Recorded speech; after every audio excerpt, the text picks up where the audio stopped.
My name is Goldie Tom, and this is Hello, I'm Ryan Begay. And in this episode, we're going to cover films, heavy metal, the Air Force. and Ryan's OnlyFans page. Some fake. and Big Hunks. It's a program for filmmakers by filmmakers. It's the Breaking Indie podcast. All right, red light's on. All right. Yep. All right. Hey, Mom, or whoever else might be listening. Thank you for being here. Another great segment of Breaking Indie. Today, I have two awesome filmmakers with me, Goldie and Ryan. They are what? Did I fuck that up? No, Okay. I saw him go. we just always we always give each other funny faces. But yeah, so Goldie and Ryan, they have two films here at the Santa Fe Film Festival this year, which is awesome. Congratulations. Thank you. First, it's a documentary, correct? Yes, Honor Songs documentary. Awesome. And then the second one is a narrative. Yes, Cleanly as a Cakewalk. Okay. Let's talk about the documentary first, because you made that first, correct? Correct. Okay. Yeah. Awesome. It was about 45 or 4 to 6 months. 6 months that it took for pre-production to post-production to completion, and it's a documentary about Native American veterans, how culture informs their service. Pre-service, during, and after, kind of how it these songs, prayers, it kind of carries with us along our service, and how we reflect back to our home and where we come from.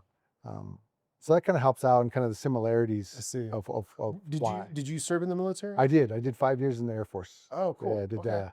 space-based missile warning, and I flew the GPS sats.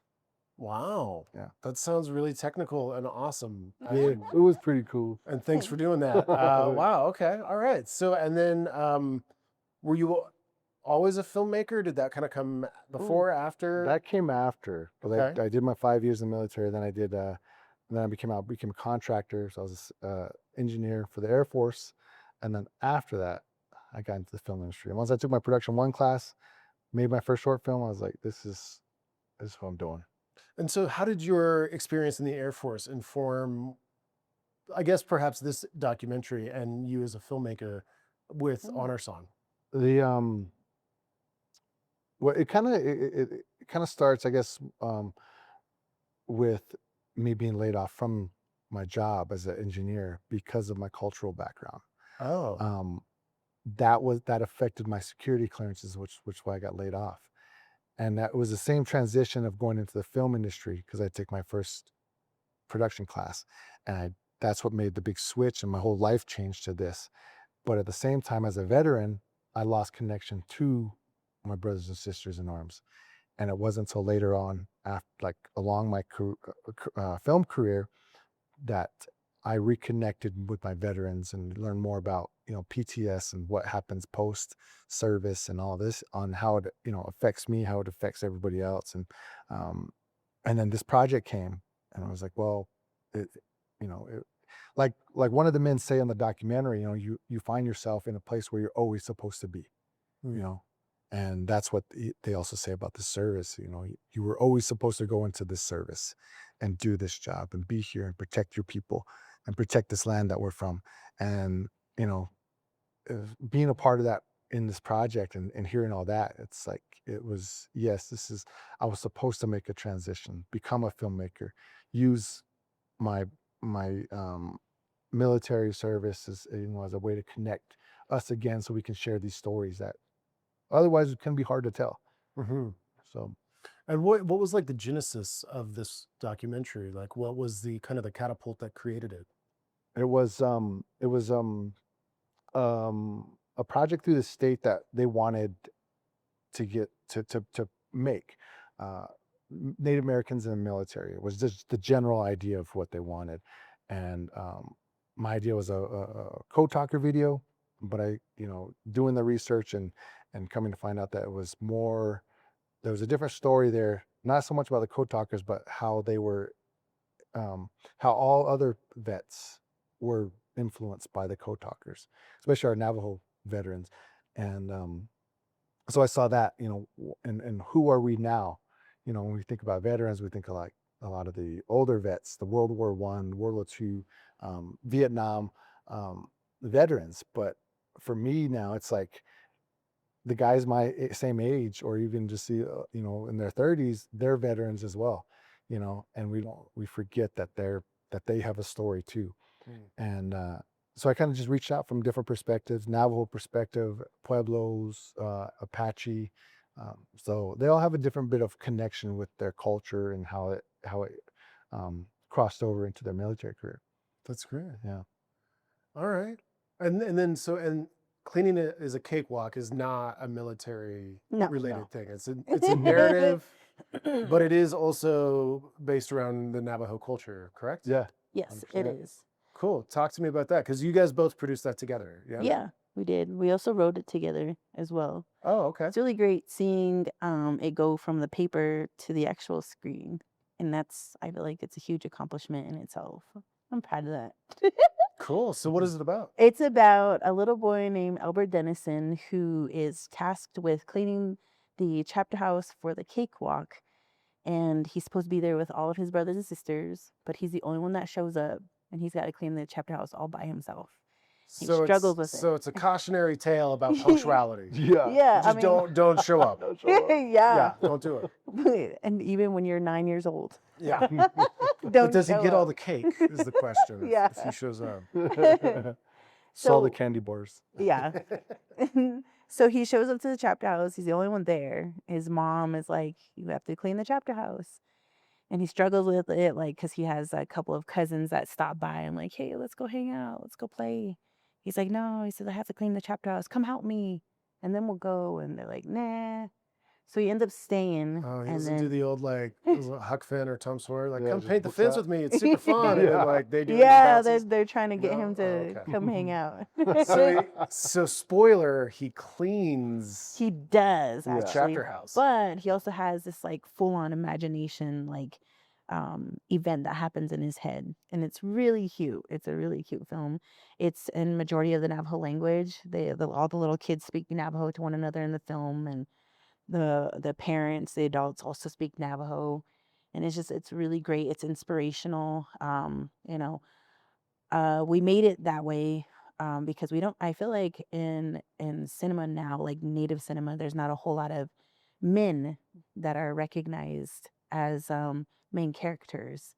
So we wanted it to be that, and we also wanted it to be a little kids film because that's who we're targeting, to get them to be inspired to speak their language and understand it. Oh, yeah. And then the little boys, like seeing Albert, the main character, like he's cool and he's speaking Navajo. Did you run into any challenges with that?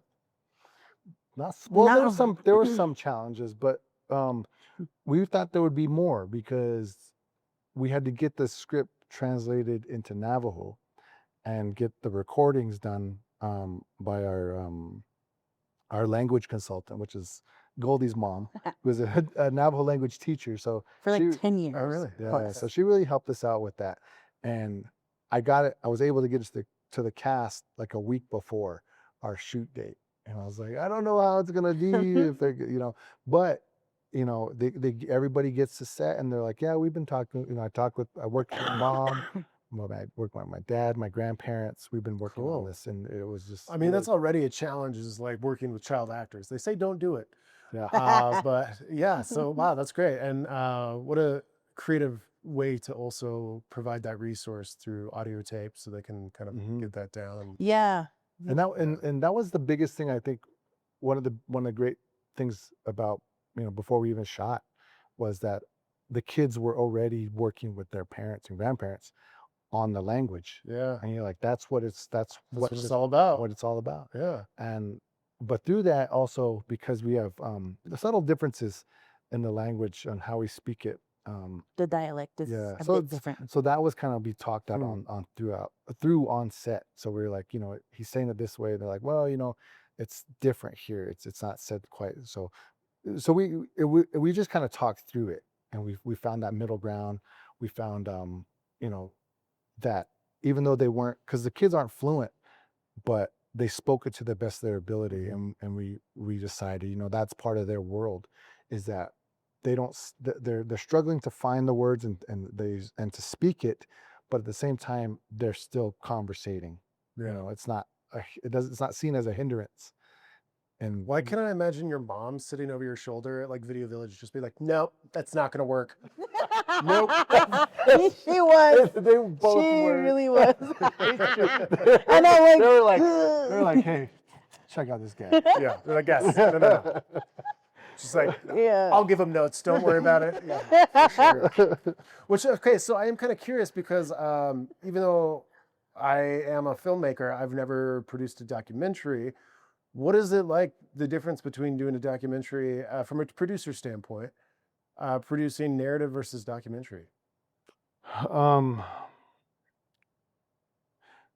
Yeah, trying to schedule it up, was the biggest difference for me, because it was, working. One was something you can control more, like with the narrative, you control the schedule and the flow of the people, of how you're going to create this project. But with the documentary, you have to, work with. We had bunch of different organizations that we worked with, in the Air Force, the Guard, Air Guard, and then of course the veterans, the older veterans. They're On their kind own of the worst. pace. They're just like, Yeah. well, I can't make it that That day. does sound like a lot of logistic Yeah, coordination. this is and so that was prolonged, so you can't, you're kind of going at the pace of other people's Yeah, schedule. Sure. And then the weather too, like weather really, Oh, yeah. had an effect on us, and we had to, cancel days, reschedule them. But with our narrative piece, we knew we only had the 3 days, because we also waited too long before the actual due date, because it was that one Okay. came through the Navajo Nation, and they were like, we need it by There's a deadline. this deadline, I see. because they wanted to present all the films to the people on at the Navajo Nation Fair, and so they were doing a Okay. screening, and so that we want all the films done by this time, and so. And you said, did you say there was 10 films that were part of the Navajo Nation Film Grant. Did they show all 10? There's Or 9. 9, Yeah. One guy decided to make a One feature. misfit. Had to screw it up. It was a perfectly round number. Yep. Yeah. And That guy. then with Cleaning as a Cakewalk, was that your first time producing? Yes. It was. It was my first, producing a film. Yeah. I mean, I kind of helped him out on Honor Song, but I think I took more of the hair and makeup lead. But Okay. yeah, my first time producing a film. And She was all worried about it. She's like, I don't know what I'm supposed to do. I'm like, Nobody knows what a producer does. It's fine. Yeah. I was like, you No can one- do it. We don't know either. I don't know either. I'm going to ask ChatGPT, and then I'll let you know what it Yeah. says. It's gonna be like, if you produce a metal show before, you can produce a short film. Produce a metal show. Is that what you were doing? I used to, yeah. Sweet. And when I was a teenager, I used to produce metal shows in my community Gallup. I would book the Does venue. Gallup have a sick-ass metal scene? I bet it does. Well, it used to. It was a really great metal scene back in the day when I was 17, like in my early 20s, late 20s, or mid 20s. And then it just kind of started to die down. I mean, there are still some bands that are out there, but like when I was a teenager, it was awesome. There was always. What were you doing to produce a metal show? What does that mean? Like, I was actually in a relationship with one of the guys in the band. So, we would put on these shows, we would make these connections in the community. I freaking love metal music. And but there was a place called, there still is a place called Almoro Theater. And that's where we would have like the best metal shows before they like fixed it up and got new chairs. But we would go there. chairs at a metal show? Well, it's in the theater. I know, right? So they took out the first like few rows at the theater whenever we had metal shows. But it was just really great. It was a lot of fun. Bands from all over the place, Zuni bands, Laguna bands, Navajo bands, just metaled out, man. It was so Sweet. much fun. I think there was like a metal show almost every weekend during the summertime. Wow. And it was just Kept you busy. fun. Yeah. I love, and not just even for, I don't know, I I'm not cool enough to go to metal shows that much. But like I love the artwork that goes into flyers for any Yeah. like musical event. Hmm. Because my friends put on shows and stuff, and like they're really more connected to the music scene than I am. But I always love it when they send me their flyers for their shows in Albuquerque or wherever it is. Like the art that goes Yeah. into a flyer that is tossed away a month later. Like I want to create like a scrapbook of Yes. flyers for. That'd be cool. That's an awesome idea because I would also make the flyers too. I would sit there and try to design it. And I love making flyers. Like even now, I still love making flyers. I feel like that would be a good coffee table book.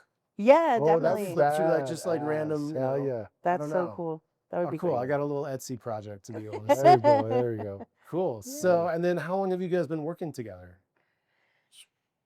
It's been some years. I don't know how many, but At least 3. at least 3. Yeah. Yeah, The I would think so. cleaning fry bread facing me was probably the one that kind of like brought us back together. Sorry, what is it called? Fry bread facing me. It's on. Yeah, that sounds familiar. It's On a Netflix. Netflix show. It is. Yeah, Okay, yeah. it's on Netflix. But that was filmed just south of Santa Fe here, Okay. and she had been working in film and more fashion. I was just doing a lot of the acting and second AC work, and we actually reconnected back on Fry Bread Facing Me, and from there, doing her doing her hair and makeup, getting on more shows. We found ourselves talking about more film stuff. Funny that she's wearing a hat. Is my hair okay? I feel Yeah. like a little sticky. Whoa, my hair's wet. Should So have asked it at the beginning. just need a little bit of dry shampoo. So did you guys meet through the industry? Yeah, and then through the well, No, we didn't. We were like we had been let her answer that. No. we had been friends like 10 years prior. yeah, just We've been friends for a long time. yeah, a lot of mutual friends, and just being around. So it's a pretty small community within the Native community too. Uh-huh. So you run across people, but it wasn't until that reconnection time where we kind of developed more of our working relationship within film, going to festivals and saying watching these films and because I always love film. I'll watch and I'll geek out on the cinematography or just the story or just how they edit it and so but also wanted to be a conversation through the native cinema. How can we put our voice into it? How can we like provide some action to bring more talent to the screen? So when these opportunities came up through the state, through the Navajo Nation, we were like, this time time to get started. Help me out. Yeah, it know? sounds it sounds like you're really good at paying attention to grants. Yeah. And coordinating. which is Try. great. It's also great that they have those opportunities for people. Yeah, totally. I That's mean, awesome. that's it. And it was just one of those things where it's like, if we don't do it, then we can't complain that we're still sitting in the seats at a film festival, So, and I've had her work on plenty of my PSAs I've done, other small projects, and she helps me out so much with getting people ready, to get in front of the camera, because she sits there and chats with them, and they get, they're all looking good and ready to go, and I'm like, Oh yeah, Like, actors, well, we love the hair and makeup. heck team. yeah. Best. And Yeah, I'm like, cool. put that into action. We'll go into it. We'll produce this film together. Fantastic. So, are there like social media handles or anywhere that we can follow the journey? Or your own? Well, Ryan Begay 505 is my only IG. Ryan only Begay, IG. 505. We'll link Nobody it else. below. Yeah. It would just be under our personal accounts. Mine is Miss Golden One on IG as well, and Goldie Tom on Facebook. Ryan Begay on Facebook Cool. Yeah. Awesome. and OnlyFans. You're Which the is first me. one to drop that, and that is great. I'm my only fan Yeah, my TikTok. on OnlyFans. Oh man, I should have been using that this whole time. That's great. Well, thank you guys. I appreciate you coming on and chatting with me. Thank you. And just giving me some company in this cold, dark garage. In my corner, bro. Yeah. They're like, Better go get some go sunshine. back, further back, get further back through the hallway, further back, and stay. So, yes. Close the door behind Well, you. if there's food or beverages anywhere in this building, that'd be great. If you could get a lifeline out to my mom, let her know I'm saying. No, but thank you guys for being here. It's been such a pleasure. And yeah, please keep making films, keep inspiring the next generation and Okay. generations ahead of us too. Let's Yes. just keep the world moving and Right a on. shaking. I love Definitely. Right on. Thank you so much. Yes, it. thank Cool. you. Thank you guys. Appreciate you doing this here too. So that's awesome. This podcast is brought to you by brwdigital.com, a video production company based in Santa Fe, servicing the needs of businesses and content creators worldwide. brwdigital.com.